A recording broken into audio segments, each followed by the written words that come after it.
So, okay. Why did you choose medicine? Why did I choose medicine? Because it offered so many possibilities. It's difficult to make and almost impossible to make a definite choice at the age of 18, when in Sweden you have to decide what kind of university training you want. But medicine offered everything. I was interested in biological science. I was interested in working with people, so I thought, I'm sure that I'll find some speciality or something that will fit me very well. And why did you end up in nephrology? That was relatively early. This was an exciting time for nephrology. I've been interested in, I've spent actually during my time as a medical student, I spent 2 years at Yale University, took off flexible, we have a very flexible system in Sweden, we still have. So I took off from medical school 2 years to go to Yale University and do research. And I was fortunate to be in a place where they did both morphology and physiology. And I found the kidney the most exciting organ to work with at that time. It still is. This was a place that actually specialized in lung pathology. That was relatively early. This was an exciting time for nephrology. I've been interested in, I've spent actually during my time as a medical student, I spent 2 years at Yale University, took off flexible, we have a very flexible system in Sweden, we still have. So I took off from medical school 2 years to go to Yale University and do research.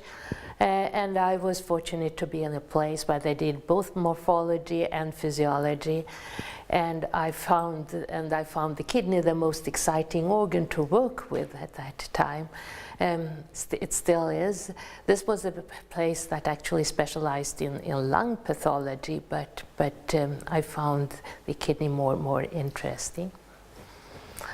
And it was a time when people were doing micropuncture studies. You could actually work on a very, almost a cellular level. Very few other organs offered that possibility. So then I went back, graduated from medical school, and at that time it was a mature decision to go into pediatrics, which I think was it's a wonderful specialty. It's a specialty full of hope, and you feel you can really do something here.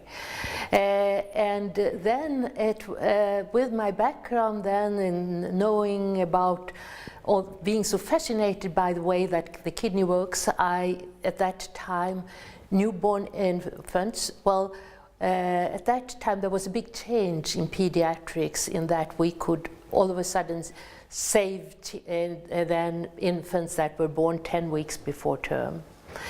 But the problem was the electrolyte disturbances, indicating that okay, some organs were matured or went through maturation at birth. The kidney took a long time, and was not mature enough to have any responsibility itself at the time of birth. So that's when I started to study the regulation of salt, of sodium metabolism in newborn infants, and found that could confirm that they did not have the capacity to regulate sodium homeostasis or water homeostasis. But fortunately, healthy infants just get a certain amount of fluid every day with a given amount of salt, so it's not that much of a challenge. But for the very early born babies, for the preterm babies, there were great fluctuations, and many of them got very low sodium, had very low sodium or very high sodium, and that contributed to brain damage. So I felt that this was something that was important to study and to be able to formulate better than how we should treat them in the intensive care, and so I think that has helped to eliminate one problem in the intensive care for newborn infants. And then, of course, I became interested, why is this so, and what is the mechanism? And that then led me back to basic science and doing kidney, working on the kidney from the basic science point of view. Still being a training trip as a pediatric nephrology, and I remained so for many, many years. Then I've been working mainly with kidneys, with children with kidney diseases. No regret whatsoever. I love what I do, I still do. I still look forward every morning to go to work. So no regret.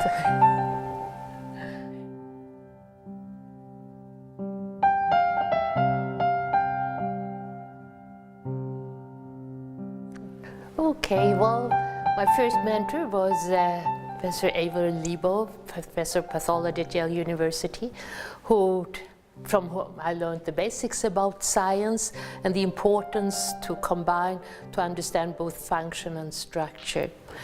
And also to look at the function of the whole organ and also at a more cellular level. Then I came back to Sweden and I got my training in pediatrics, and I was fortunate to work with Rolf Zetterström, who is a leading pediatrician in Europe.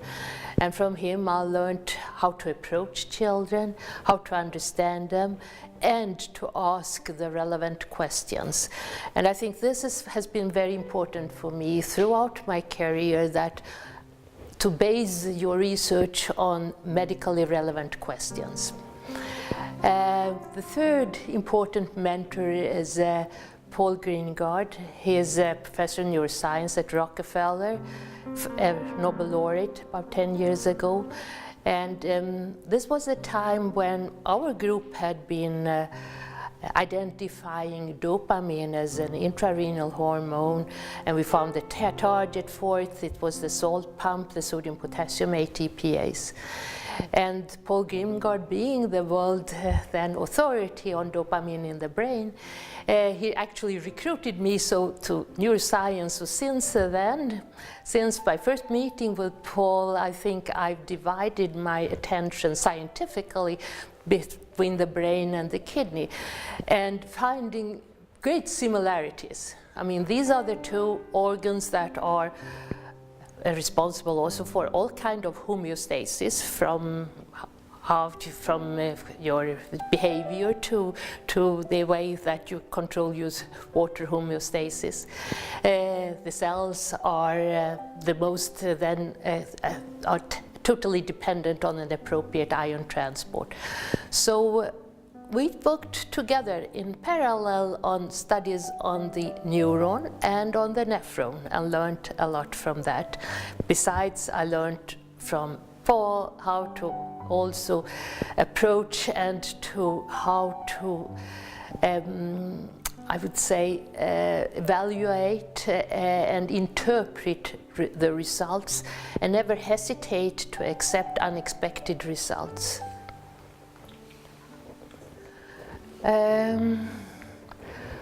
They would have faith in you. They have to be encouraging.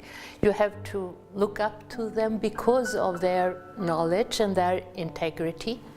And they should also be a bit demanding, because you should always meet with challenges. If you don't, I think that you sort of lose a little bit of your initiative. How are you as a master?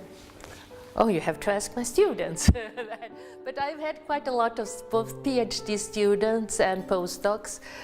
More than 40 PhD students, so I guess I'm doing pretty well.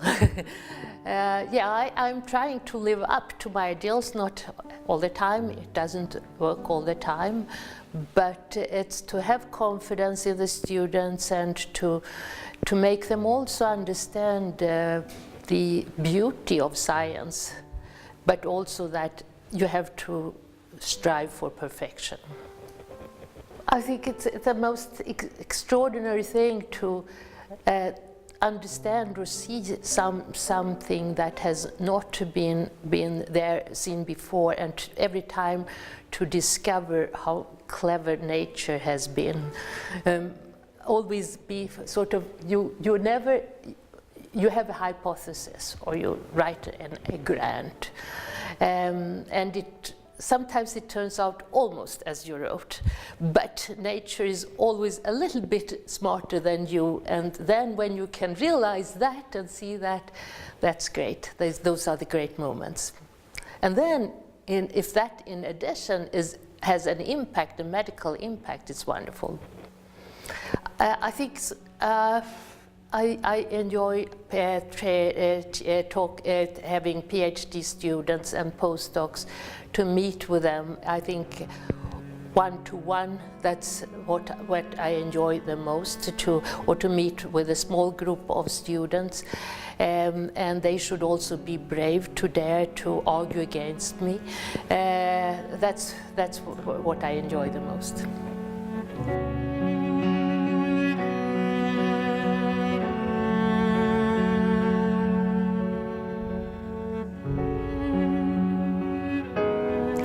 Yeah, I think the descriptive studies on how infants regulate salt balance were important clinically, but that led me to study go to basic science and study the main regulator of sodium balance, the salt pump, sodium potassium ATPase. And I think one of the real breakthrough for our group was when we discovered that it was regulated by dopamine, and that dopamine was an intrarenal natriuretic hormone. So this was, and again, nobody felt that the pump is such a, it's a very important molecule, but it's very dull. It's not regulated. It's just there to pump. And then we said, no, that's not true. It's much more dynamic. And it was a lot of resistance first to it. It took us, I think, 2 years almost to get that paper published in American Journal of Physiology. And it's now one of my most quoted papers, and now nobody would then doubt that the pump is an extremely dynamic molecule. And the next very important finding was a serendipitous finding that this pump is not only a pump, it's a fascinating molecule because it's also a signal transducer. It has a ligand, or it has several ligands. They all belong to the family of cardiotonic steroids, to which digitalis also belongs. So why would a pump have a ligand, just like a receptor has a hormone ligand? And it's been debated, but then we found very unexpectedly that a low concentration of this ligand gave a signal that is similar to what hormone and receptors, as G protein coupled receptors do. Calcium going up and down in the cell like this, calcium oscillations. That was about a little bit more than 10 years ago, and that also then became relatively soon then accepted as that, okay, the pump has also a signaling function. But for us, and there are another groups now working on that, for us the important thing were the downstream effects. Because the downstream effects of these calciums, the frequency then was that it started a signaling cascade that led to protection from apoptosis. And I think this is the first time that a signal has been shown to protect from apoptosis in a physiological way. So that then led us to the question, back to clinics then, when would you need protection against apoptosis? And if you then go over the different then kidney diseases, you find that in both acute and in progressive renal disease, there are situations when you have apoptosis that you would like to prevent. But first of all, I liked to return to the developing kidney, because the developing kidney then, the kidney is very, very sensitive to adverse conditions during pregnancy. And it's now, I think, generally accepted that if you have an adverse condition during the fetal life, you may end up with fewer nephrons, huge reduction of nephrons. And why is that? Well, because the kidney has to balance proliferation and apoptosis. So maybe then adverse conditions such as malnutrition caused a predominant increased apoptosis, and maybe we could protect from apoptosis and thereby rescue the kidney, even if in the case of malnutrition. And so we did a study which took us about 4 years to do, first on then cultured explant kidneys from rats, learning how to set up to record calcium signals in the different cell types in this whole organ, whole developing organ, and could find, to make a long story short, then that low concentrations of bovine that binds to about 1 out of 1,000 sodium potassium ATPases could actually protect from apoptosis in these cultured kidneys. And then we repeated the study in pregnant rats, which then in one group got very low protein diet, and this resulted in fewer nephrons, a huge reduction in the formation of nephrons. But if the pregnant rat has received a low concentration of bovine throughout pregnancy, the kidney was rescued. And so this was the first time that you could show that kidneys that have been exposed to adverse conditions during pregnancy can be rescued, and we hope there will be a good follow-up of this, because adverse conditions are common. Not, for instance, in eclampsia, or then many women then give birth to children that are small for gestational age, and with that follows an increased risk for progressive kidney disease and also for hypertension. So this is something that we're very happy about and very proud of, this story. And now we're looking into various kinds of kidney diseases that are associated with apoptosis to see if activating this signal via bovine digitalis and the sodium potassium ATPase could then prevent permanent renal damage in, for instance, hemolytic uremic syndrome, which is associated with massive apoptosis, or in progressive kidney disease, where we have a disconnection between the glomerulus and the tubule, a disconnection that is to some extent dependent on apoptosis in the proximal tubule cells adjacent to the glomeruli. So that's where we are currently in our research. So, curiosity and patience. Curiosity and passion. Right, yes. Curiosity, you have to have curiosity. You have to be driven by curiosity. You want to know. You want to find out how it really is. And you have to have patience. And you have to enjoy what you're doing, and you have to work together with a number of talented people, young people that have both curiosity and a lot of patience. And I think that it is the teamwork also that is part of what makes it so great to work. And I think that the kidney gives us always then some unexpected results. endless then source of interesting findings if you work with a kidney.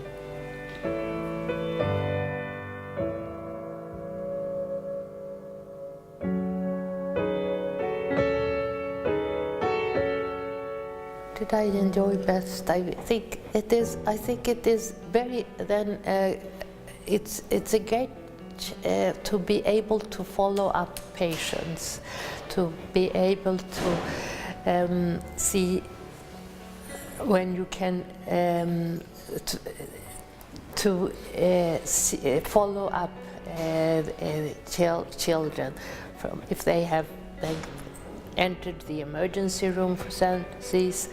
It has been then a kidney problem and kidney disease, and chronic turns out to be chronic.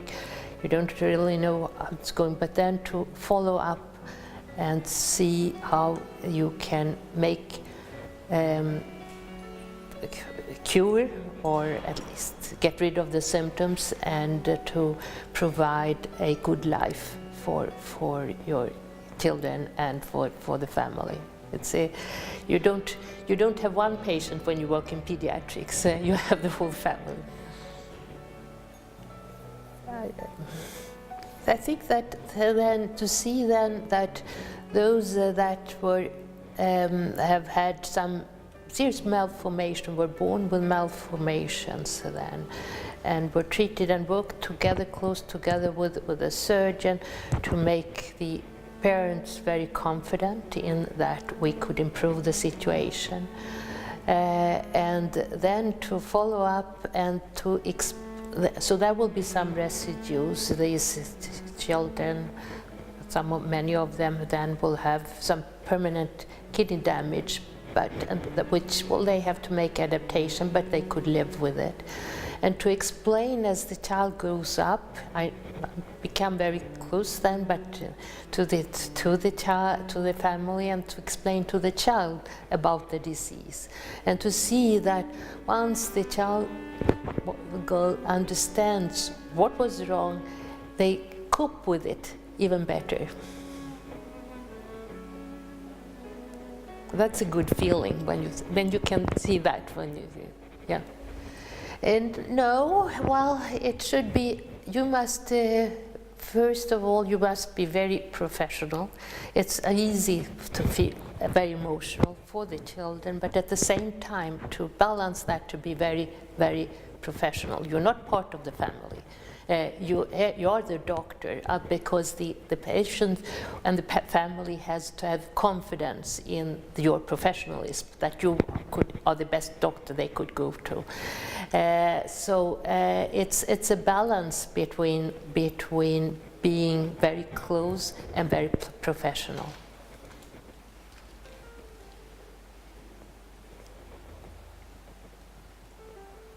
You said that you left the clinical work about 10 years ago, right? It's clear that you enjoy what you do, but do you miss it, the clinical part? Well, you can't do that now, so I didn't do that much clinic the last 10 years either, so because you cannot do both on a really top level then. So now if you have a responsibility for a large research group, then you cannot, you will have relatively very little time to do clinics. You can have, say, clinics once or twice a week. So it was a step by step, then I went more and more into basic science. Do I miss it? No, I'd rather say I look back to it with great memory and great pleasure. And I have my 3 little grandchildren to be with kids, so it's a bit of a compensation. But I don't want to be their doctor, no.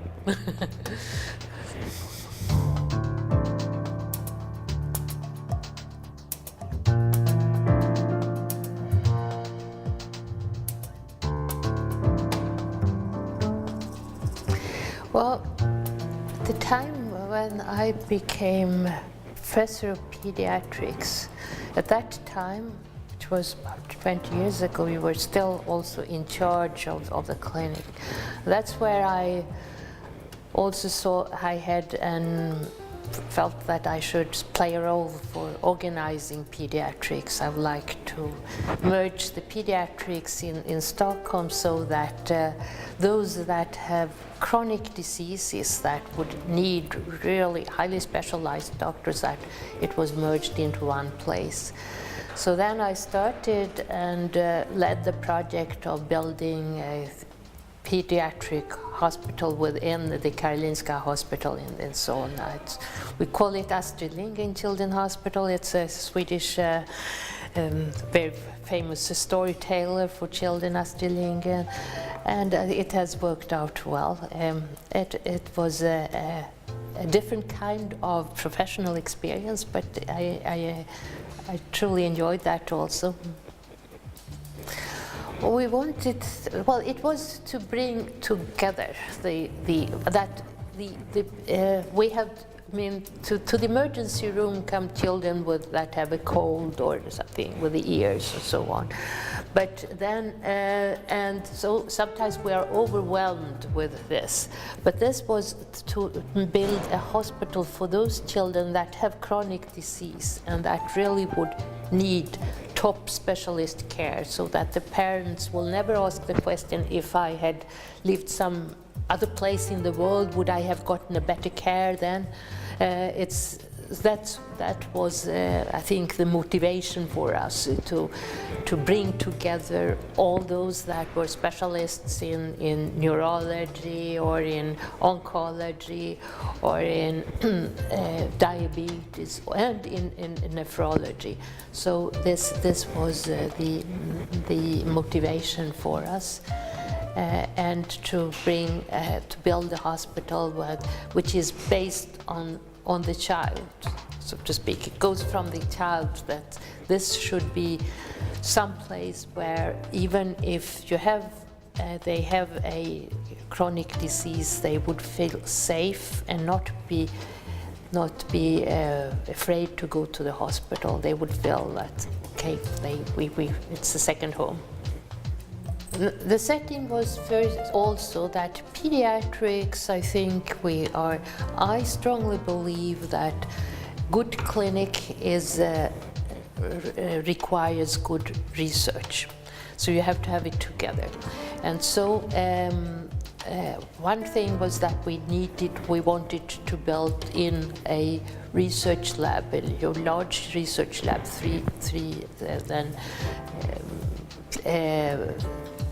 places with research were three groups, about 100 people working only in research. The other thing was that we should again have it just centered around the child, and also give security. So the rooms should be one bed for a child and one bed for a parent. It should be single rooms, one child and one parent in the room then. And that was new, and it's sort of new also, and I think it has helped a lot. And then to bring specialities together, nephrology with pediatric surgery and so on.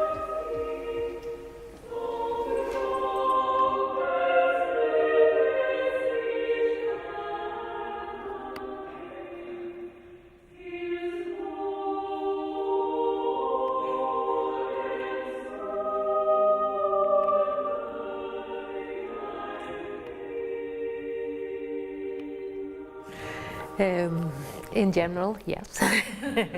In general terms, yes. I think the great thing with the Nobel Prize, why does it have such prestige? And why does it have such a sustained prestige? I think one main reason is that in that testimony that you see there, it's given for the discovery. What made then us think in a different way, the maybe often unknown, unexpected discovery. And the work of the Nobel committees in physiology, medicine, in physics, and in chemistry, we all go for then try to trace back the original discovery. That's why it takes such a long time to get the Nobel Prize. Often then, especially in medicine, to identify what was the true discovery. And then the other thing is that it should have an impact also. And so it generally takes at least 10 years to be totally convinced that this is an extremely important discovery that has changed the way of thinking and that will have an impact for medicine and for how we treat our patients. So, and another thing is that it's totally confidential, and something that we respect. When we work as professors, sit in the faculty, we talk a lot, we gossip a lot, but once we move into this room for the Nobel Prize, then we sort of elated, and where we then feel then that this enormous responsibility to maintain the confidentiality, to just go for the initial discovery, who did the discovery. So it's not lifetime achievement, it's discovery. And then it's of course been, this is why it's a privilege to be at the Karolinska Institute, which has then the responsibility to select the Nobel laureate in physiology or medicine. Because then we get in touch, firstly, when evaluating these different nominations, we learn a lot, and we have to go beyond our own field in reading.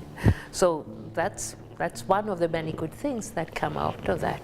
The other thing is that it's not so difficult for some reason to invite top scientists from the world to come and lecture at the Karolinska Institute. And here, where you're now in the Academy of Science, that's where the Committee for Physics and for Chemistry meet to decide about the laureate in physics and in chemistry. Yes, and so it is. So it's a lifetime. It's a learning, and to understand, and to get then so closely related to some of these great discoveries. It's an enormous privilege for us, and maybe one of the reasons why this small country is doing relatively well with regard to science. Oh, extremely important. I mean, when I first started my career, we did not have these roles, the ethical committees, neither for patient research or for animal research. And now it's so regulated. And of course you complain a little when you're going to write these applications, these long applications, and you have to go back and forth. But after all, it's so good. It's something that all of us appreciate so much, that it has been so well regulated now. The ethic, then there is always a could be conflicts in particularly with regard to patient ethics. Say there is something that is under trial, the clinical trial first. Clinical trial, and you have a very sick patients where you would like to treat them with this drug that is under the trial, but you're not allowed to bring from the placebo group to the group. And there will be always these kind of conflicts, but nevertheless, I think that we should be very happy about this regulation. I wish that the rules should be it's the same standardized for all European countries. I think this is also very important for our exchange, because I believe also that we should have even more of an exchange in research and also in research training all over Europe between the European countries. How do I see? I think it is one thing that I'm worried about is the fact that the drug companies are withdrawing from Europe more and more. They are withdrawing their research and developmental then departments, going to the United States or to Asia. And this, I think, is a great risk, because we need this interaction between academia and industry for developing new treatments. I think that we need to work together more. I'm not sure about that the frame programs are optimal. I think that these ERC grants, European Research Council grants, is something that is very stimulating, especially for young scientists, and it's a way to keep them, to maintain them in Europe and not leave Europe. We have to interact much more between different countries, and we have to interact more, I think, with industry.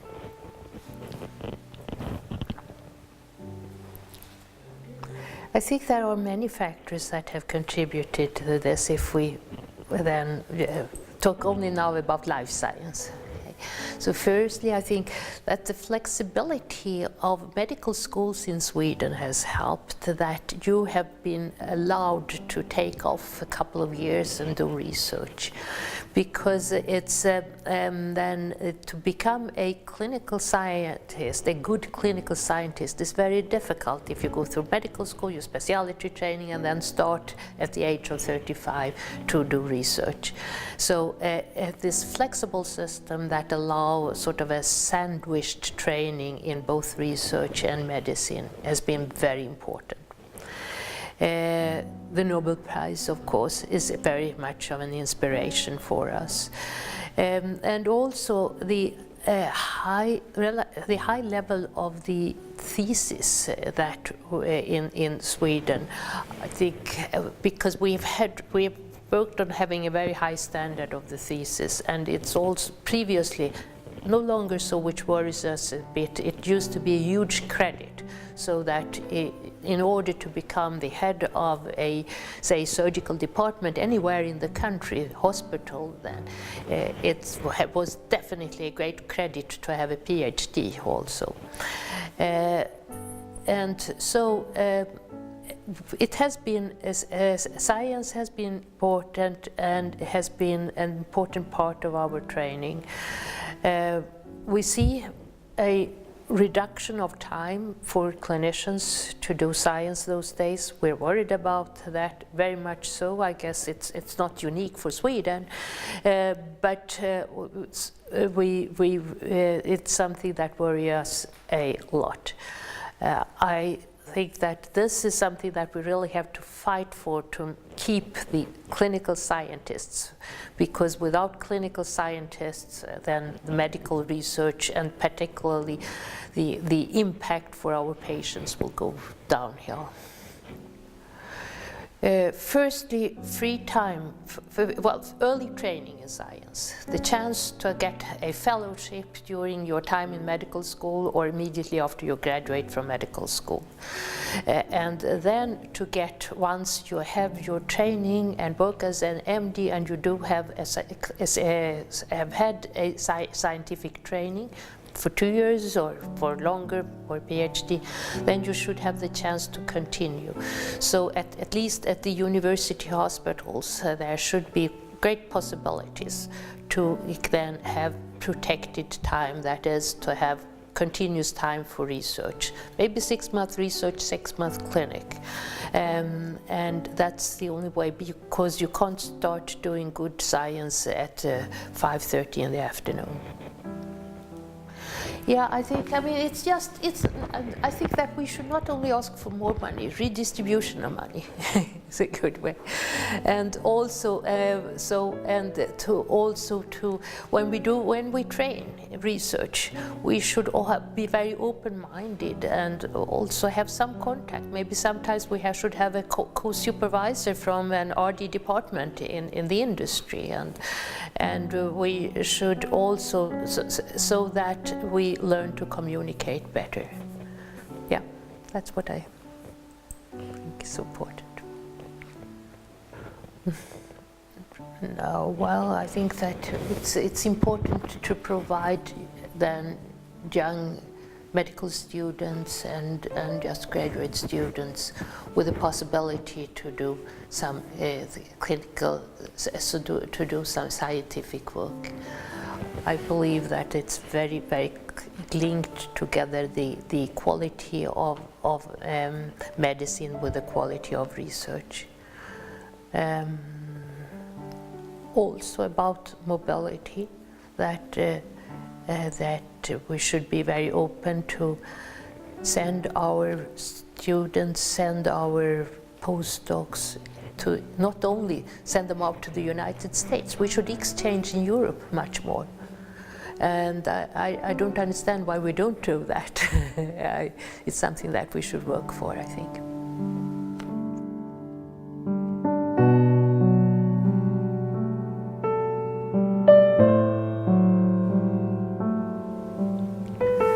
What passionate besides medicine? Literature. It's I always have to also be engaged in reading. I read a lot. Traveling and being with family. Yeah. I think it's enough. It's enough, yes. What kind of literature you love? Oh, I think I read everything, both contemporary and older. Right now I'm reading a lot of contemporary. I think right now it's the book by David Grossman about this the end of the road, I think it is in the English, about a woman being so worried about her son being then drafted to the army that she just does not want to stay home to have the message about the death of her son, runs away from this, and then gives us bits and pieces of how her life with her sons and her family. It's a wonderful book. It also tells us about how complicated the conflicts is in East world.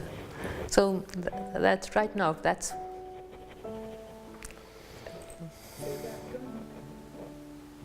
well, poetry is if you take now, we have kind interest in our Swedish Nobel laureate Thomas Downstream. You read his very simple lines and then you understand the depth behind them. It is something a little bit similar to the experience that you have when you do science and then all of a sudden you understand one more dimension and another, like opening different doors and seeing more and more.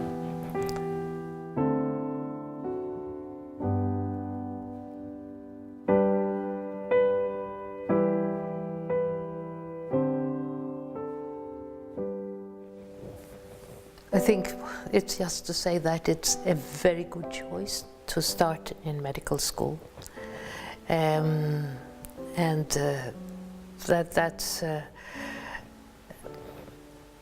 I wouldn't have more specialized because they will through the course of their studies then every year be confronted with different choices and different possibilities and be very open-minded for that.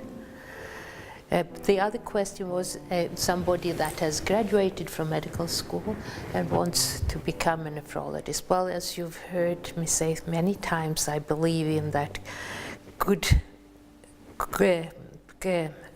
medicine is dependent on good research.